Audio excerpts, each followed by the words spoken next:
난이 아니라면 그러니까 잘못해도 아무 상관이 없어. 절대 믿지도 듣지도 마.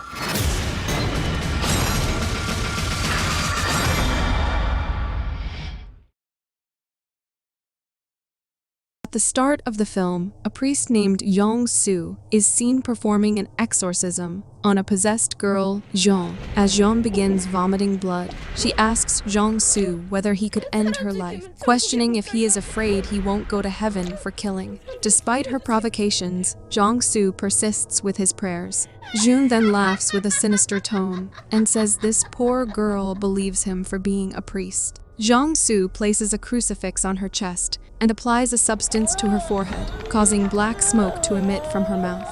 During this intense moment, the demon mimics Jun's voice to deceive her mother, who enters the room. The demon then wakes up, causing the crucifix to fall away. And seizing the moment, the demon frees itself, with Jong-soo noticing Jun sitting at the window edge. As Jong-soo attempts to prevent her from falling, it's revealed the demon has also taken possession of her mother. The entity threatens to return to this world to tear his family's flesh into pieces and send them to hell. Following this, the demon bites Jong-soo's hand, causing Jun to fall and die, and the scene concludes with a raven, symbolizing the demon, ominously perched upside down on a tree branch. Following this, we see Kang-gu, his wife Myung-ju, their daughters Hyun-ju and Seon-woo, and their son Woo-jong moving into a new house to distance themselves from the fallout of what Kang-gu's brother, Jong-soo, has done. Hyun-ju is not particularly happy about the move, and as she walks towards their neighbor's house while on the phone, we see that someone is covertly watching her. Meanwhile, Myung-ju tells Seon-woo to don't even dream about meeting her uncle, because she is sick of churches, gods, and everything else. She is getting her dad to return her uncle's items to him and asks her to put them in the basement. That night, Myung-ju is awakened by some noises, and she wakes up Kang-gu. When they look out the window, they observe a man doing something at the house opposite theirs. Kang-gu suggests he will go and inform the man that they are unable to sleep because of his actions, to which Myung-ju advises against causing a commotion on their first day in the new home. The following morning, Kang-gu informs Myung-ju that he has a welcome party at work and will be home late. Later on, Woo-jong contacts Jong-soo to share his excitement about their new house. He inquires when he might visit, to which Jong-soo responds that he is currently busy, but acknowledges he should visit. Suddenly, Woo-jong hears a scream in the background, prompting him to hastily end the call. Father Choi approaches Jong-soo, teasingly questioning if he has changed his profession. Jong-soo queries about his application to leave the priesthood, to which Father Choi informs him that the diocese hasn't approved his departure. Father Choi then suggests whether he would be interested in an overseas mission, offering it as a means to leave behind the past and breathe some fresh air. Meanwhile, Myung-ju and her children discover the dead body of a cat hanging outside their house, and when Hyun-ju comes downstairs, she gets terrified seeing the cat and falls unconscious, prompting their mom to urgently ask Seon-woo to call an ambulance.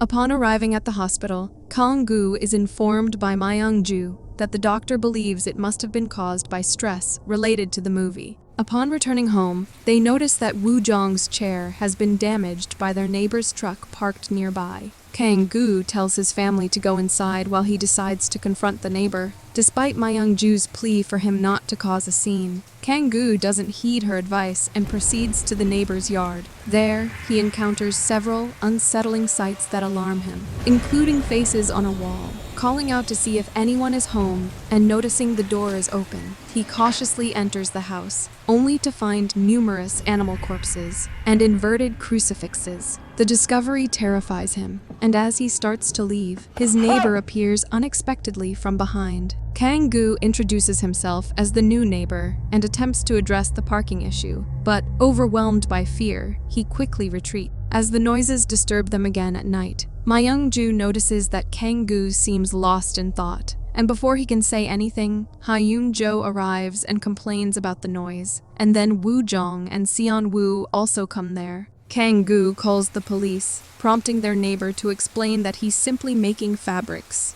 Although the neighbor apologizes, Kang-gu insists to the police that the neighbor hung a dead cat outside his window. However, the neighbor denies any knowledge of the incident. Kang-gu then suggests they inspect his home. Upon entering the neighbor's yard, Kang-gu realizes that everything has been cleared, and he's shocked to find the neighbor's house appearing completely normal. He asks him, when did he clean up? And the officers, noticing a fabric machine, advise the neighbor to work during the daytime. Kang-gu recounts seeing dead chickens and animals dripping blood earlier in the day, to which one of the officers urges him to stop obsessing over the matter. After they come out, Kang-gu warns everyone to keep their doors locked, as he senses something ominous, and as they leave, many ravens perch on the neighbor's roof. Meanwhile, in Jong-soo's room, a gust of wind causes the window to open suddenly. He gets up and closes the window, but as he begins to gather the pages, blood drips onto them. Looking up, he sees the demon hanging from the ceiling,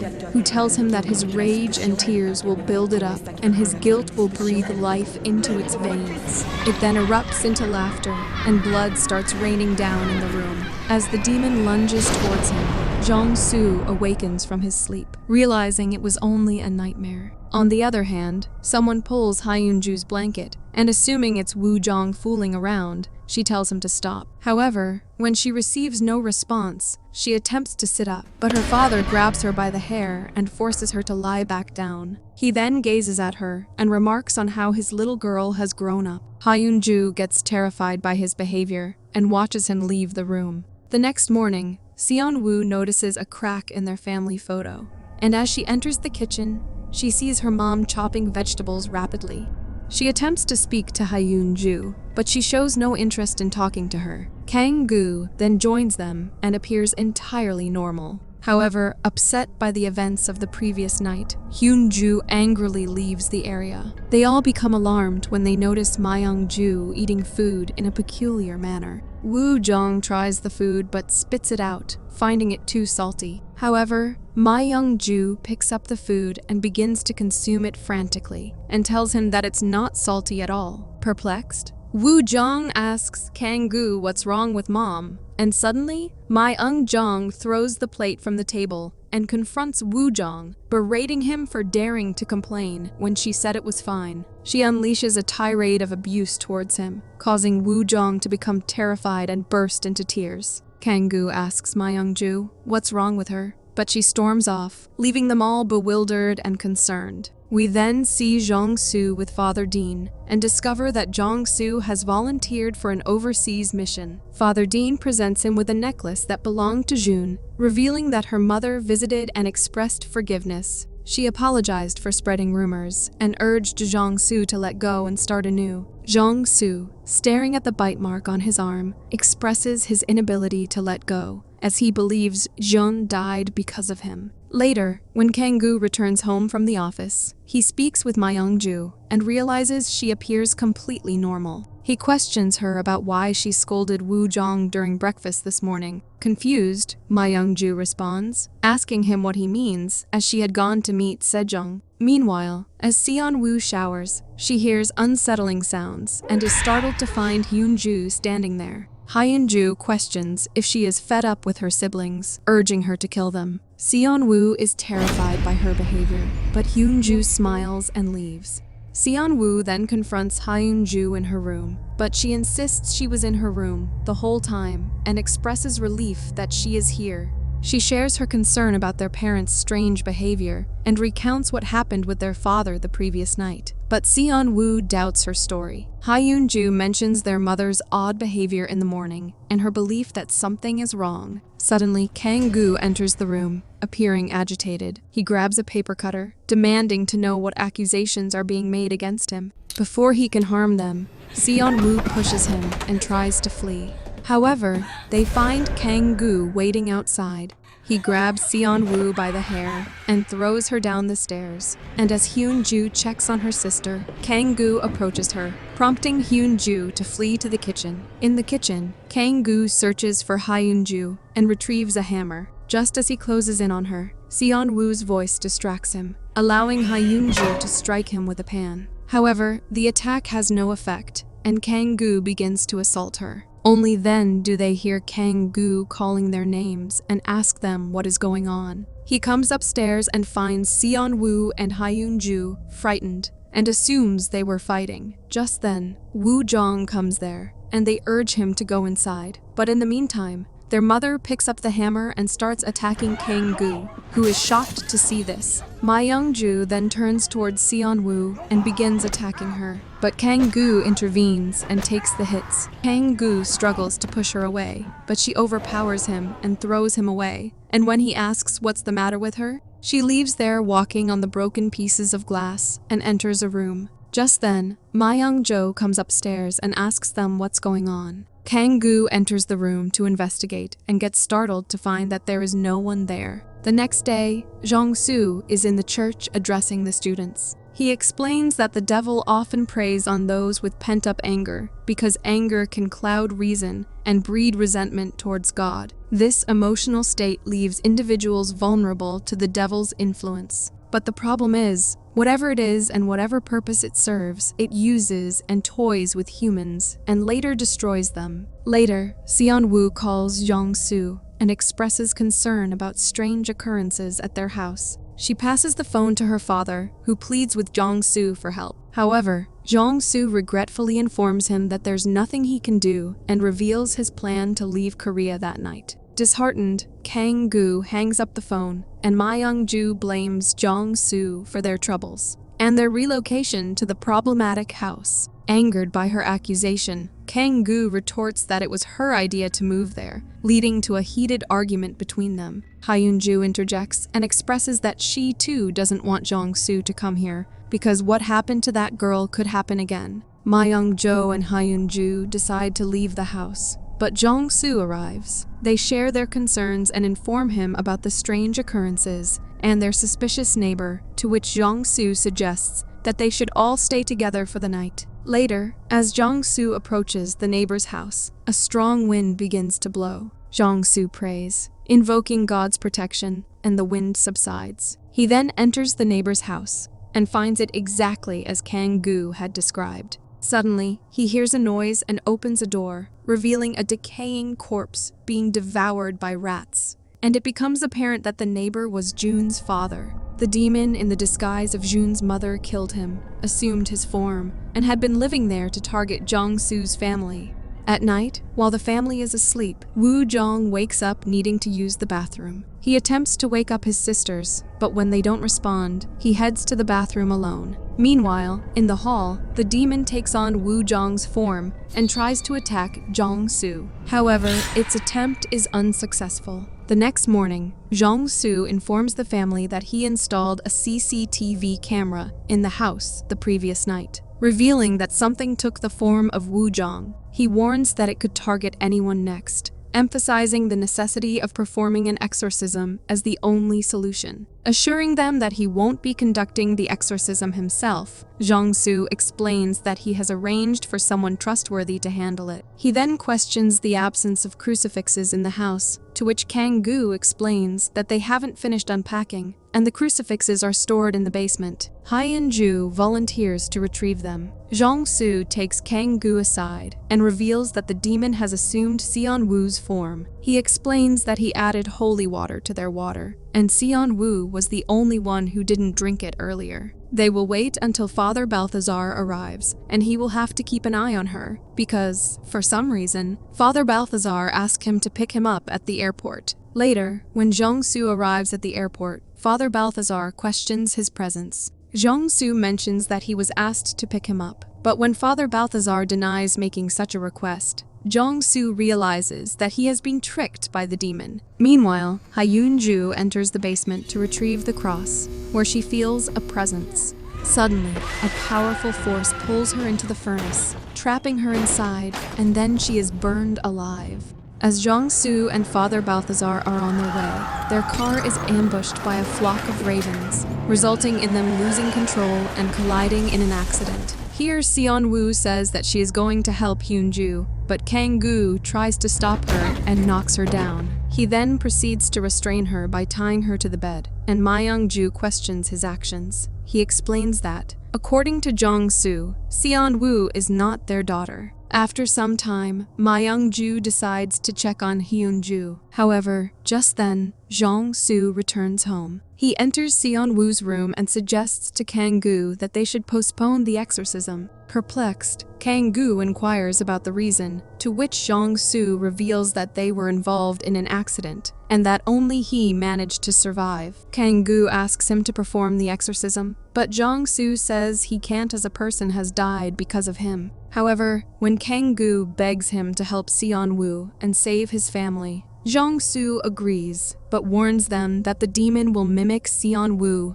and will beg to let it go, but they don't have to believe it. Jong-soo then initiates the exorcism, positioning a crucifix on Seon-woo and commencing the ritual by striking her with sticks. He instructs Kang-gu to hold her legs firmly to ensure they can bring her back safely. Despite Seon-woo's pleas for release, Jong-soo persists in administering the exorcism, inflicting severe injuries upon her in the process. Meanwhile, it becomes apparent that Jong-soo is actually lying unconscious at the site of the accident. Myung-ju takes pity on her daughter and asks Jong-soo to stop, and begs Kang-gu to stop all this. She then tries to untie her, but Kang-gu pushes her back. The demon then, in Myung-ju's voice, tells him that he is a worthless parent, forcing him to think Myung-ju is the demon in his wife's disguise.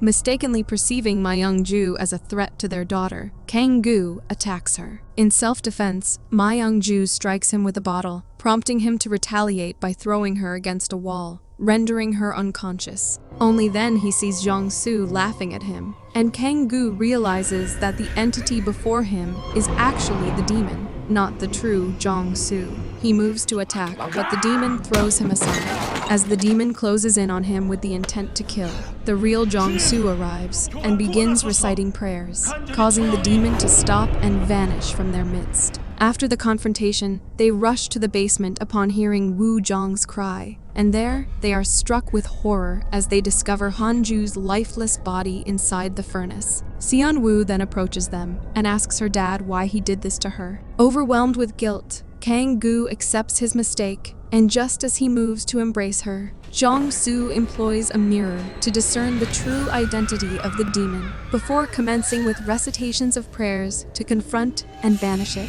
Fully possessed by the demon, Seon-woo attempts to deceive Jong-soo, but he persists with the exorcism. Despite his efforts, it appears ineffective as the demon begins mimicking his recitations of prayers. Suddenly, the demon's scream ignites the mirror, engulfing it in flames. And then it pushes Jong-soo down and makes an attempt to kill him. Seizing the opportunity, Kang-gu pours holy water on the demon, causing its body to start burning, and Jun-soo manages to break free from its grasp. He then makes a cross on her forehead and begins reciting prayers while closing her eyes with his hand. But the demon manages to deceive him once more and forcefully throws him aside. It then turns towards Kang-gu and knocks him down too, after which it grabs him by the throat and lifts him into the air. Sensing an opportunity, Jong-soo fervently implores God to grant him the power to imprison the demon within his own body. The demon releases Kang-gu and redirects its attention to Jong-soo, and then it swiftly enters Jong-soo's body. Just before the demon can fully possess Jong-soo, he retrieves a cross and shatters it. He then awakens Kang-gu and tosses the broken cross to him, urging him to end it by killing him, thus putting an end to the ordeal. Kang-gu hesitates, but as the demon begins to overpower Jong-soo, he realizes the gravity of the situation. Seeing no other choice, Jong-soo walks towards him and impales himself with the cross, ultimately defeating the demon and sacrificing himself to protect his family. With the ordeal finally over, they are left to grapple with the loss of Hyun-ju and Jong-soo, and the movie ends here. Thanks for facing the frights with us. If you survived this video, drop a like, summon that subscribe button, and brace yourself for more horror. Until next time, stay spooked.